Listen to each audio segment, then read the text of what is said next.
ना घर था, ना पैसे थे उतने। मेरे पास कोई बिजनेस प्लान नहीं था, ना मेरे पास कोई बिजनेस एक्सपीरियंस था। मैंने 3-4 महीने खाली अपने कार गराज को ऑफिस बनाने में लगा दिया। तो ऐसी शुरुआत हुई लेंसकार्ट की जर्नी 2011 में। शार्क टैंक एक बहुत बढ़िया प्लेटफॉर्म है एंटरप्रेन्योरशिप प्रमोट करने की। मैं एंटरप्रेन्योर्स को एक एडवाइस दूंगा कि वो ये वैल्यूएशन और इन्वेस्टमेंट के पीछे ना भागें।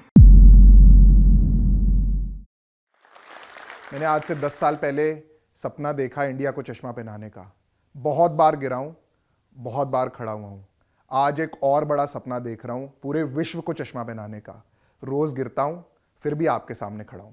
हेलो दोस्तों, मेरा नाम है पीयूष बंसल। मैं हूं co-founder CEO Lenskart.com का। मैं आशा करता हूं आपने हमारे चश्मे पहने होंगे और आप हमसे खुश हैं। मैं सपने देखता हूं। मेरी जर्नी शुरू हुई यहीं दिल्ली से, जहाँ पे मैंने अपनी स्कूलिंग करी डॉन बॉस्को स्कूल में। स्कूल में बहुत पढ़ाई करी, IIT की तैयारी करी और 11वीं-12वीं कक्षा में, और IIT में मेरा एडमिशन नहीं हुआ। फिर भी मेरे को लगा कि मुझे हिम्मत नहीं हारनी चाहिए, और मैंने बहुत संघर्ष करके माँ बाप से लड़के मैं गया पढ़ने इंजीनियरिंग कनाडा में मैगिल यूनिवर्सिटी पे। जब मैं यहाँ से कनाडा गया तो पूरी मतलब मुझे पता भी नहीं था मैं क्या कर रहा हूँ। वहाँ पहुँचा तो मुझे एकदम से शॉक लगा। बहुत ही अलग दुनिया थी। स्कूल में मेहनत थी, यहाँ पे मेरे दोस्त लोग कॉलेज में बहुत मज़े करते थे, मेरे को वहाँ कॉलेज में बहुत मेहनत करनी पड़ी।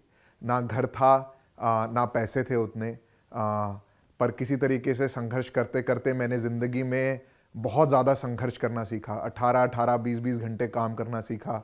कॉलेज की पढ़ाई, रिसेप्शनिस्ट की जॉब और घर चलाना और बड़े सपने देखना। तो जैसे मतलब अगर मैंने देखा कि मैं एज अ रिसेप्शनिस्ट काम करता था, पीछे वहाँ पे कंप्यूटर लैब था जिसमें सॉफ्टवेयर की कोडिंग होती थी। हमारे यूनिवर्सिटी का पूरा IT बनता था। तो वहाँ पे एक सीनियर बंदा था जो कोडिंग करता था। मेरी उससे काफ़ी दोस्ती हुई, मुझे काफ़ी इंटरेस्ट था वो जो बनाते थे, मुझे काफ़ी कूल लगता था। तो मैंने जाके बोला उसको कि मेरे को भी सीखना है, तो उसने मुझे इतनी बड़ी बुक दे दी विजुअल बेसिक प्लस की पढ़ने के लिए। तो मैं पढ़ाई करता था, जॉब करता था और रात में वो बुक पढ़ता था। धीरे धीरे मेरा इंटरेस्ट आया तो मैंने नई नई चीज़ें कोड करके उनको दी। फिर उन्होंने मुझे रिसेप्शनिस्ट जॉब से अंदर कोडिंग की जॉब दे दी। तो वो जॉब एक पार्ट टाइम जॉब की जगह पूरे समर में मेरे लिए फुल टाइम जॉब बनी। मैं कॉलेज में जो पढ़ रहा था वो काफ़ी थ्योरेटिकल था, और जो मैं यहाँ पे जॉब में कर रहा था वो काफ़ी प्रैक्टिकल था, और उससे मुझे कंज्यूमर्स का जो कनेक्ट मिला वो एक अलग लेवल का मिला। मैंने कॉलेज में पढ़ाई करते करते मेरा इंटरेस्ट बना इंजीनियरिंग में, कंप्यूटर साइंस में, और तो मैंने अप्लाई किया माइक्रोसॉफ्ट में इंटर्नशिप के लिए। दूसरे साल कॉलेज के मैंने अप्लाई किया। बहुत लोगों ने मुझे मना किया कि क्यों अप्लाई कर रहे हो, हमारे कॉलेज में नहीं आते वो। लकीली मेरे को वहाँ से कॉल आया, मैं चला गया, पर मेरा इंटरव्यू में सिलेक्शन नहीं हुआ। काफ़ी डिसअपॉइंट हुआ। अगले साल मैंने फिर बहुत जम के तैयारी करी और इस बार मेरे को वहाँ से ऑफ़र आया। जब मैं माइक्रोसॉफ्ट गया इंटर्नशिप करने 3 महीने, तो मेरे लिए वो एक नई दुनिया थी। इतने इंटेलिजेंट लोग काम कर रहे थे दुनिया बदलने के लिए। मेरे को अपॉर्चुनिटी मिली बिल गेट्स के घर जाने की, तो मैंने देखा कि वो एक ऐसी कंपनी है जहाँ पे जिसका प्रोडक्ट हम लोग सब यूज़ करते हैं। माइक्रोसॉफ्ट वर्ड, माइक्रोसॉफ्ट एक्सेल, ये यूज़ कर कर के मैं बड़ा हुआ हूँ। बहुत छोटी उम्र में मेरे फादर ने मेरे को एक कंप्यूटर दिया था जिसमें मैं ये सॉफ्टवेयर यूज़ करता था। तो मेरे अंदर एक अलग सा जुनून आया कि मुझे इस कंपनी के लिए काम करना है। कॉलेज ख़त्म हुआ, मैं कनाडा में था तो मैं US चला गया, सिएटल, जहाँ पे मैंने माइक्रोसॉफ्ट के अंदर जॉब करी। मैंने वहाँ पे करीबन 1 साल जॉब करी और मैंने देखा कि अगर कोई चाहे दुनिया बदलना तो बदल सकता है। जो मुझे मज़ा आता था लोगों से मिलके, क्योंकि जिन प्रोडक्ट्स पे मैं काम करता था वो लोग यूज़ करते थे, जो मैं उनमें इम्प्रूव करता था वो लोग यूज़ करते थे और बहुत खुश होते थे। जब मैं माइक्रोसॉफ्ट में काम करता तो मैंने वहाँ पे काफ़ी कुछ सीखा। सबसे पहले मैंने ये सीखा कि प्रॉब्लम को हम प्रॉब्लम की तरह देखें, एज अ बिजनेस की तरह ना देखें। माइक्रोसॉफ्ट में हमारा बहुत फोकस होता था कस्टमर पे। हम लगभग आधा वक्त कस्टमर के साथ बिताते थे, ये समझते थे कि उनको क्या प्रॉब्लम आ रही है और हम उसका पूरा एफर्ट लगाते थे कि हम उस प्रॉब्लम को सॉल्व करें।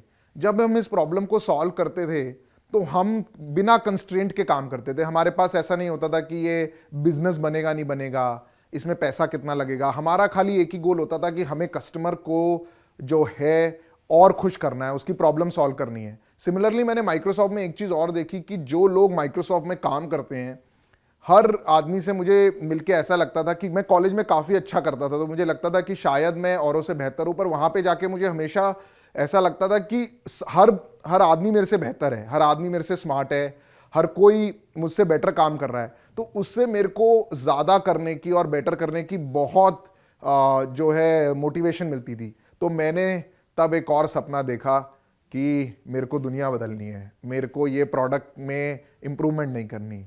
तो बस वो उम्र ऐसी थी कि मेरे पास ज़्यादा बैगेज भी नहीं था। मैंने एकदम फ्लैश ऑफ अ मोमेंट में डिसाइड किया, जॉब छोड़ी और मैं इंडिया आ गया, क्योंकि मुझे लगा इंडिया में प्रॉब्लम्स बड़ी हैं। और 2008 में मैं इंडिया आया। मेरे पास ऐसा कोई आइडिया नहीं था। थोड़े बहुत पैसे कमाए थे माइक्रोसॉफ्ट से, बस वो थे। मेरे माँ बाप का भी बहुत ज़्यादा व्यू नहीं था। वो खुश थे कि मैं इंडिया आ रहा हूँ इतने साल बाद। वो बहुत दुखी थे जब मैं बाहर गया था, और वो थोड़ा दुखी थे कि मैं अच्छी जॉब छोड़ के वापस आया हूँ। पर मैं काफ़ी ज़िद्दी इंसान हूँ। आया, मैंने 3-4 महीने खाली अपने कार गराज को ऑफिस बनाने में लगा दिया। तो काफ़ी चिंतित भी थे मेरे माँ बाप की कर क्या रहा है। उसके बाद बस जुनून था कि कुछ दुनिया बदलनी है। तो कॉलेज स्टूडेंट्स के लिए हाउसिंग की प्रॉब्लम सॉल्व करने के लिए मैंने काम किया। मेरे पास कोई बिजनेस प्लान नहीं था, ना मेरे पास कोई बिजनेस एक्सपीरियंस था। मैं काफ़ी ही पढ़ाकू लड़का था स्कूल में, कॉलेज में, बट मेरे पास माइक्रोसॉफ्ट का थोड़ा सा एक्सपीरियंस था कि अगर मैं खाली कस्टमर्स पे फोकस करूं और उनकी दुनिया बदलूं तो बिजनेस बन सकता है। तो ऐसे ही टाइम कटता गया। उस दौरान कुछ अच्छे लोग मिले जिनके साथ मेरी थिंकिंग मैच होती थी। मुझे मिला मेरा को फाउंडर अमित चौधरी, जिसने मुझे ज्वाइन किया बिट्स मेसरा से। और क्योंकि उसके पास कोई घर नहीं था, वो मेरे घर में रहना शुरू किया उसने दिल्ली में। वो आया था कोलकाता से। तो जब वो आया तो मेरे अंदर एक और जुनून सा आ गया कि कुछ और बड़ा करना है। ये कॉलेज की स्टूडेंट हाउसिंग प्रॉब्लम तो सॉल्व कर दी है, तो कहीं तब पढ़ा कि हिंदुस्तान, इंडिया को कहते हैं वर्ल्ड का ब्लाइंड कैपिटल। 40% वर्ल्ड के 40% ब्लाइंड पीपल इंडिया में रहते हैं, और इंडिया में करीबन आधे इंडिया को चश्मा चाहिए, पर खाली 25% लोग उन आधों में से चश्मा पहनते हैं। तो लगा कि ये एक ऐसी प्रॉब्लम है जो कोई सॉल्व नहीं कर रहा है, और मैं शायद इससे दुनिया बदल सकता हूँ। तो मेरे साथ अमित था और मेरा एक और को फाउंडर। मेरे को तब हमने लिंक्डइन पे ढूंढा, सुमित, जिसकी उम्र हमसे थोड़ी बड़ी थी, पर उसने भी अभी अभी अपनी जॉब छोड़ी थी एक आईवेयर कंपनी से। और ऐसी शुरुआत हुई लेंसकार्ट की जर्नी 2011 में। और जब हम इस जर्नी पे चल रहे थे तो कुछ इन्वेस्टर्स ने भी हमें अप्रोच किया। हमने ज़्यादा नेगोशिएट नहीं किया, कुछ नहीं किया, बस उनका साथ जुड़ा और वक्त कटता गया। और तब से आज 10 साल हो गए, हम खाली इस मिशन में लगे हुए हैं। बस बदला कुछ भी नहीं है, बस जो बदला है वो ये है कि हम कस्टमर की नई से नई प्रॉब्लम पकड़ रहे हैं और उसको सॉल्व करते जा रहे हैं। एक चीज़ मैंने और देखी कि हमारा जो काम करने का स्टाइल है वो हमारी सबसे बड़ी ताकत है, और वो है कि हम फेलियर से नहीं डरते और हम रिस्क लेने से भी नहीं डरते, क्योंकि हमारे पास कुछ खोने को ही नहीं है और ना कभी था। हम बड़ा रिस्क लेते हैं, बड़ा सोचते हैं, और गिरते हैं तो फिर से खड़े हो जाते हैं। पहले हमने खाली भारत को चश्मा पहनाने का सपना देखा था। आज से करीबन 1-1.5 साल पहले हमने इस सपने को और बड़ा कर लिया कि हम पूरे विश्व में 4.5 बिलियन लोग हैं जो चश्मे की ज़रूरत है, खाली 2 बिलियन पहनते हैं। और हम इस जर्नी पे आज चलते जा रहे हैं। लेंसकार्ट शुरू करे हुए मुझे करीबन 10 साल हो गए हैं, और काफ़ी कुछ बहुत बार गिरा हूँ, आज भी रोज़ गिरता हूँ। और कुछ चीज़ें गिर के सीखने को जो समझ में आई हैं वो ये आई हैं कि हमारा जो फोकस है ना, जो नए एंटरप्रेन्योर्स हैं उनका फोकस प्रॉब्लम पे होना चाहिए कि प्रॉब्लम क्या है, क्या ये प्रॉब्लम है, क्या ये जेन्युइनली रियल प्रॉब्लम है, या हमें लग रहा है कि ये प्रॉब्लम है और बाकी लोगों को नहीं लग रहा है, और ये कितनी बड़ी प्रॉब्लम है। और उस प्रॉब्लम का सोल्यूशन बनाने में, ऐसा सोल्यूशन जो उस प्रॉब्लम को थोड़ा बहुत नहीं पर बड़े तरीके से सॉल्व कर दे, उस पर अगर फोकस करा जाए तो बिजनेस अपने आप बन जाएगा। ये मेरा बहुत बड़ा बिलीफ है, जिसको मैं कहता हूं make meaning, rest everything will follow. दूसरी मेरी एक लर्निंग रही है कि जो ऑब्सेशन होता है ना, वो हमको कस्टमर्स की तरफ रखते हैं हम, तो कंपनी का जो सक्सेस भले ही धीरे आए पर लॉन्ग टर्म और सस्टेनेबल आती है। हमने देखा क्योंकि हम इतने ऑब्सेसिव हैं, धीरे धीरे 5-6 हज़ार लोगों में भी वो ऑब्सेशन आ गया। इसमें ज़रूर 10 साल लगे, पर लोग, आपके जो लोग हैं वो वही करेंगे जो आप करेंगे। तो अगर आपके लिए कोई चीज़ इंपॉर्टेंट है तो आप ये मान के चलिए वो बाकी लोगों के लिए भी इंपॉर्टेंट होगी। तो लर्निंग इसके अंदर ये है कि आपको जिस टाइप की कंपनी बनानी है आपको वैसा बनना पड़ेगा खुद, और वैसी ही कंपनी आपकी बनेगी। इसके अलावा जो मेरी तीसरी लर्निंग रही है कि आप सब कुछ खुद नहीं कर सकते, आपको पार्टनर्स चाहिए, आपको को फाउंडर्स चाहिए, आपको ऐसे लोग चाहिए। और सबसे बड़ा काम एक एंटरप्रेन्योर का है ऐसे लोगों को अपने साथ जोड़ना और ऐसे लोगों को खुश रखना है, ऐसे लोगों के साथ अपना सुख दुख बांटना, उनके साथ कंपनी का जो शेयर होल्डिंग कहते हैं वो बांटना और साथ में आगे बढ़ना। चौथा, मैं एंटरप्रेन्योर्स को एक एडवाइस दूंगा कि वो ये वैल्यूएशन और इन्वेस्टमेंट के पीछे ना भागें, वो भागें कुछ ऐसा करने के लिए जो 10 टाइम्स बेटर है। अगर वो कुछ ऐसा करेंगे तो इन्वेस्टर्स उनके पीछे अपने आप आएंगे। और ये ना हमारा काम एंटरप्रेन्योर्स वैल्यू क्रिएट करना है, प्रॉब्लम सॉल्व करना है। वैल्यूएशन बनाना लगाना हमारा काम नहीं है, वो इन्वेस्टर्स का काम है।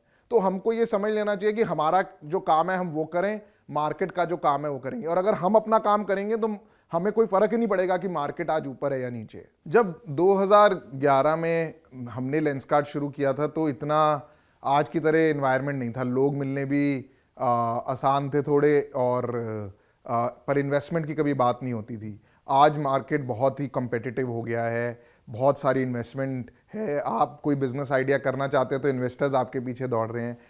तब एनवायरनमेंट काफ़ी डिफरेंट था और मुझे लगता है जो हो रहा है ये बेहतर के लिए हो रहा है, बिकॉज जितने एंटरप्रेन्योर्स आज की डेट में इंडिया में आज बन रहे हैं वो आज से 10 साल पहले नहीं बनते थे। शार्क टैंक एक बहुत बढ़िया प्लेटफॉर्म है एंटरप्रेन्योरशिप प्रमोट करने के लिए। यहाँ पूरे इंडिया से एंटरप्रेन्योर्स आ रहे हैं, खाली बड़े बड़े शहरों से नहीं, छोटे शहरों से, गाँव से भी एंटरप्रेन्योर्स आ रहे हैं और उनके आइडिया सुनने को मिल रहे हैं। तो ये समझ में आ रहा है कि लोगों की सोच कितनी बड़ी है और लोग छोटे छोटे शहरों में जिनके पास कोई रिसोर्सेज नहीं है, जो कि मुझे लगता था कि 10 साल पहले ही था, आज बहुत रिसोर्सेज है, वो लोग आ रहे हैं और बहुत मज़ा आ रहा है उन लोगों को प्रमोट करने में, उनके साथ जुड़ने में। तो इसीलिए मुझे लगता है कि शार्क टैंक इंडिया के एंटरप्रेन्योरशिप इकोसिस्टम को बहुत आगे लेके जाएगा।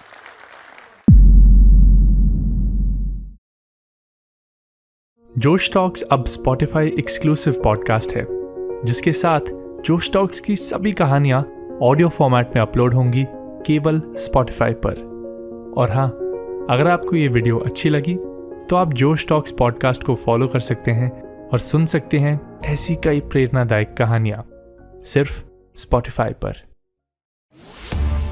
इस वीडियो के बारे में अपनी राय नीचे कमेंट सेक्शन में हमें बताएं और अपने दोस्तों के साथ ये वीडियो शेयर करना ना भूलें।